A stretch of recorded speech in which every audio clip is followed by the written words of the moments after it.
Welcome to the last part inside of Training for Dummies, and quite literally, I saved the best for last, the most important part for the last part, and that is psychology.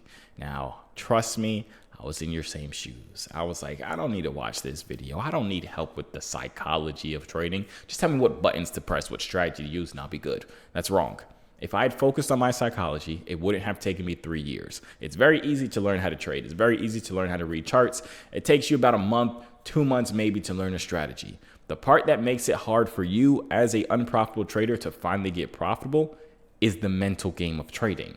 And that's why in this section, I hope that you watch it all the way through, but don't just watch it. I hope that you implement it, because I'm going to be giving you guys all the psychology tips that helped me from going from an unprofitable trader to now being an extremely profitable trader. And it helps me keep my mental game on check, making sure I'm not making dumb decisions, getting overly confident, having improper risk management, just all the stupid things that force us to stay unprofitable. So as I mentioned, this is the most important part of this entire boot camp. So let's get into it. All right, now this is the part that most people skip, but I promise you, if you skip this part, you will. I promise you, bro. Listen to me. I was in your spot. Psychology was the. I skipped it every single time in every YouTube video I watched. I promise you, if you skip this part, you will come back 3 years from now, after you've been struggling from 3 years. You'll watch this part and everything will change, because this was the missing piece. This was the missing piece. Don't skip it. Psychology is the biggest part. The mental game of trading is the biggest part of trading that holds people back. In this video, throughout this entire course, we went through every strategy that I use. I use these same exact strategies. I trade them the same exact way, and I print money day trading. The problem is, you'll come on here, you'll try the strategies, it'll do good, you'll mess something up mentally, and you won't make money with it, and you'll think that the strategies are broken. But it's not that we're using two different strategies. We have two different levels of psychology and two different levels when it comes to this mental game. So I'm going to give you guys the exact tips that catch you up to speed with my levels of psychology and my mental game when it comes to trading, so you don't have to go through those 3 years that I had to go through and most other people have to go through. So you're still listening, so you're here. That's good. Let's get into psychology. So why is psychology important? As I just mentioned, realistically, it's the biggest part of trading. You can have your checklist strategy. You can know exactly what you're supposed to do, but the psychology kicks in and you start over trading. You start skipping out on steps with the strategy. You start risking more than you're supposed to risk. You start entering trades too early. You start being too scared and entering trades too late. You end up doing all these things that mess you up. Having a strong psychology, or having a strong psychological just grasp on the whole mental part of trading, that's what's going to allow you to be able to trade stress-free and be able to actually see results with your trading. So in my honest opinion, day trading is 80% psychology. This entire course has been for a few hours, right? I've taught you guys essentially everything you need to know within a few hours. If you could just replicate, like, word for word, bar for bar, exactly what I do, you'll be able to do the same results that I'm able to. Well, maybe do similar results to what I'm able to do. But the hardest part, like I said, is the hardest difference, or the biggest difference, is the psychological part of it. It's all mental. Like, trading is all mental. You'll see as you get more into trading. But that's one opinion that I have. It's 80% psychology. Another opinion that I have is that once you're profitable on demo, you already know how to trade. Reason being is because when you're on a demo account, a lot of people will make money consistently on a demo account. The reason is because they don't care about the money. That's not real money. So they're going to do what they're supposed to do. They're not going to overtrade. They're not going to risk too much. They're not going to be scared to enter trades because it's not real money. So they're not thinking, oh, if this trade actually wins, or if I enter a trade right now, I'll actually make $1,000. Or if I enter this trade right now, I'll actually lose $400. So I won't take the trade. On demo account, you're doing exactly what you're supposed to do. And then as soon as they switch to a live account, they think they're doing the same thing, trading the same strategy, but they're not. They're over trading because they're now thinking, oh, if I actually make money, I can take this money out and buy some sneakers. Or if I lose this trade, that's my rent money right there. So they start second guessing themselves. A lot of things change. So I say this to say, if you're profitable on demo account, that means you already know how to trade. The only problem is that now you're not mentally strong enough to have those same results and see those same results in a live environment. But after this section here, you should be pretty set. But once you start focusing on psychology, day trading becomes much more profitable and much less stressful, and it's a lot easier. And having a trading plan and things like that helps out a lot, which we'll get into here. And we just went over having a trading plan, but we'll get into how it helps out. But that helps a lot with making it a lot less stressful and a lot more easier. But let's get into some psychological tips. First of all, mastering psychology is different for everyone. So we all have different personalities. We all will struggle with different aspects of trading mentally. There are some people who are super impatient, so they'll enter trades way too early. There are some people who are scared, so they'll always hesitate on trades. There are some people who just want to make as much money as possible, as fast as possible, so they'll over leverage. Like, we all have different personalities. So you just need to understand that for yourself, because you're going to struggle with different aspects of the mental game when it comes to trading. And why is mastering your psychology so hard? So it's really so hard because, as I mentioned before, it's a you versus you game. You don't have a boss, which is the coolest thing about day trading, but it's also one of the biggest drawbacks or the biggest challenges, is because you have to rely on yourself to hold yourself accountable. And a lot of us, even if you think you are, you're not as disciplined as you think you are, but that will change. So that's why really mastering it is so hard. Most people really only struggle with 2 to 3 things max. And the crazy thing is that they already know what they are struggling with. I just talked about this in the previous section. Most people that I work with, 99.99999% of people that I work with, they come to me and they say, I keep over trading. I keep over leveraging. I keep doing this. They know what they're doing wrong, but they just can't stop.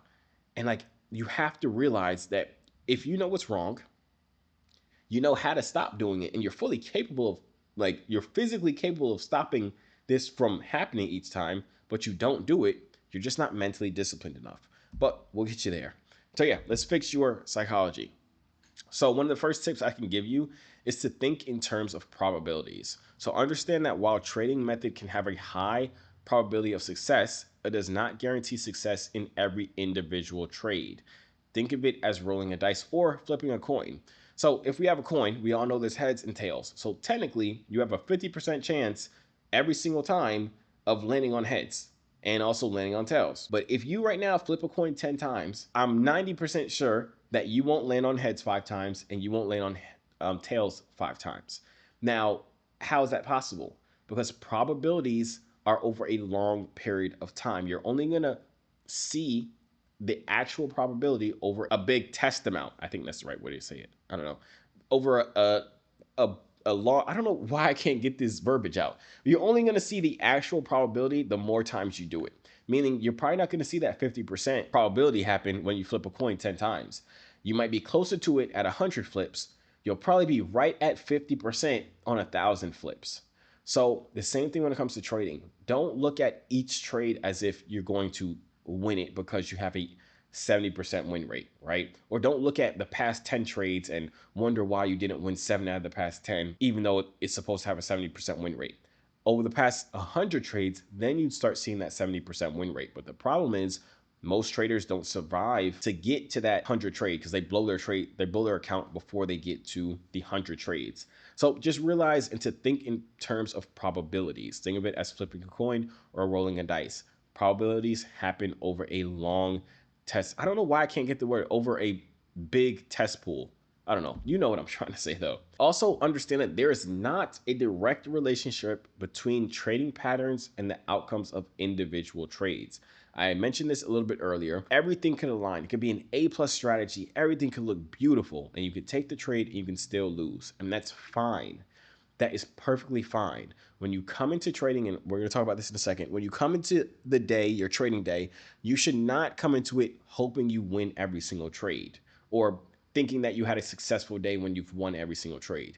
No, you should come into it with the mindset that if I followed every single one of my rules today with my trades, this was a successful trading day. because that's all you can control. You cannot control if you won or lost any individual trades. The only thing you can control is that you gave yourself the best chance of winning each trade. And the only way you have the best chance of winning each trade is when all things align and when it is an A plus setup. Now, if you didn't know, inside of my inner circle, you actually get to see how I implement all of this information inside of the markets every single day. You get to come and trade live with me every day. You have the opportunity to copy every single trade that I take in real time. You have the ability to ask me any questions because I will coach you one-on-one. Now, if that's interesting for you, I'll leave a link for my inner circle in the description of this video to help you get started implementing all of this information. Now, you need to develop a carefree state of mind in trading. Now, keep in mind, this does not mean to be careless, but rather trading without the fear of losing, as fear can cloud judgment and lead to poor trading decisions. I mentioned there's a lot of people that they are super unconfident with their trading. That causes them to enter their trades late or not enter their trades at all just to see it go and hit their full take profit. So you need to get out of that mindset of being scared of losing. Losing is part of trading. You're going to lose. I mentioned earlier, I still lose. You're going to go on losing streaks. You're going to do all that. You cannot be scared of losing. It is the business expense that you have to pay in this business called day trading. So don't be scared of losing. It is a part of trading. The next thing is that you have to have a bulletproof trading plan, which we've literally just went over. So by now you should already have written down your trading plan. You should already know what your trading plan is, and you should have that consequence. I'm talking about you. Now, here are some actionable steps, right? And one of the first actionable steps is for you to read over your trading plan every single day before you enter a trade. Now, I suggest reading your trading plan every single morning before you get to the charts, and then also reading through your trading plan every single day before you enter a trade. What I used to do, I used to have a little post-it note stuck on my screen. That way my rules are always there and I can't say, oh, I forgot I wasn't supposed to take 13 trades today. I was only supposed to take 3, because my rules are right there. So same thing for you. Just read through it every single day. Also, what helps out a lot, what I found that helps out a lot, is creating a personal plan of the trade before it happens. Meaning you have your overall trading plan, but also have a set plan for each trade. So if you enter here, if it goes up here, you can be like, I'm allowed to take partial profits here, or I'm allowed to do this, or I'm allowed to do this. The reason being is you creating these rules and this kind of plan for yourself for that specific trade each time. It helps you to be making the most logical and the best decisions. Because what ends up happening is once you get into a trade, once you enter a trade, you always get stupider. I've never met a single person that entered a trade and got smarter. Every single person, once you get into a trade, you stop thinking logically, you start thinking emotionally. So it's best to have a plan and a set of actionable steps for that trade.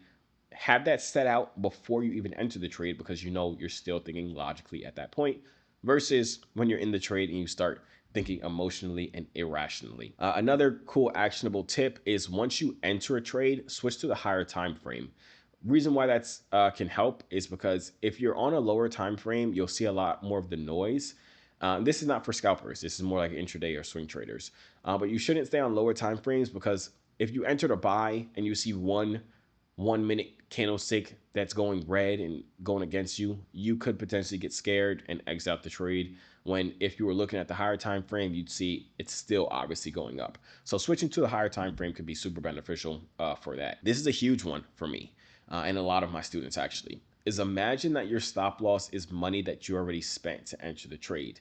Meaning, as soon as you enter a trade, just automatically assume that you lost $300 or $400. Like you paid $300 to get into that trade, versus thinking in your mind, okay, if I enter this trade, I'm risking $300. No, you lost the $300 already. Just put that into your mind that you already lost it. It's not yours.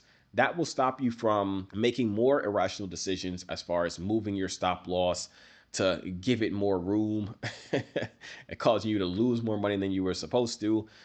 It just stops you from making a whole bunch of bad decisions. So just imagine that your stop loss was the price that you paid. Next is to realize that win or lose, as long as you followed your trading plan and your rules, it was a good trade. I talked about this a little bit earlier. As long as you followed your trading plan and followed your rules, you did a great job, regardless if it won or lost, because you don't control if you win or lose any single trade. You can only control if you set yourself up to be in the best position possible to win that trade. So be proud of yourself. Be happy that you followed your trading plan and you followed your trading rules. I'll be honest with you guys. When I first started off trading, I used to carry a little notebook around inside my pocket with like a to-do list every single day. And every single day on my to-do list, I'd write win my trades, right? And I realized that that was so pointless because no matter what I did, I couldn't control that. And that didn't determine if I had a good day or not. I switched it from, instead of me writing win my trades for the day, I switched it to follow my trading plan. Every single day, I would check that off on my to-do list. Every single day, I followed my trading plan. I did good today. Regardless if I won money or lost money, I did good today because I followed all of my trading plan and I followed all of my trading rules. Another cool tip is to walk away from your laptop or your PC after you entered your trade. And then you can use the alerts feature on TradingView, which we went over before. You can use the alerts feature to be able to notify you at key levels. Like if you have multiple take profits set, or if you have like your stop loss set and your take profit set, you can set alerts at it so you can still be notified when price does hit those specific areas. But walking away from your PC / your laptop helps you to not let your emotions get in the way and make you make more irrational decisions once you're in the trade. It's similar to going to the higher time frame. It just helps you not be as stressed. Another tip that will help you not be as stressed is once you enter a trade, you can switch to Heikin-Ashi candlesticks, or you can change the color of all your candlesticks to black. What that does, both of those, that just allows you to see the overall what direction it's going without seeing those little like red candlesticks that's going against you if you're in buys, or if you're in for sells, seeing those green candlesticks that are going against you. So both of those kind of help you with that as well. And then lastly, you should not feel your heart racing before or after entering a trade. If you do, close the trade and re-enter when you calm down. You'll make better decisions. You shouldn't press that buy button and start feeling your heart pounding. Like that's a clear sign that you're doing something wrong. You're over leveraging. You've taken too many trades. You're not confident in the setup because you didn't follow the rules. And you skipped out on a rule. That's just a clear sign that you did something wrong. So close the trade out until you've calmed down and assessed why you're feeling that way, whether it's because you didn't enter correctly or you're risking too much or whatever it is. Just if you feel your heart racing as soon as you enter a trade, close the trade out. I promise you, you'll start making much better decisions. And that's realistically a lot of the psychological tips that I can give you, that if you adhere to these, and if you need to watch this part back again, honestly, you probably need to watch back a lot of the video again. It just helps make sure it's ingrained inside of your mind. But this is definitely one you should watch back and really make sure it's engraved into your mind. That way you don't have to go through the mistakes yourself to learn all these lessons that I just went over. You can take it from me, who had to go through the mistakes for 3 years, just so that you guys can have a head start to get to where I'm currently at with trading.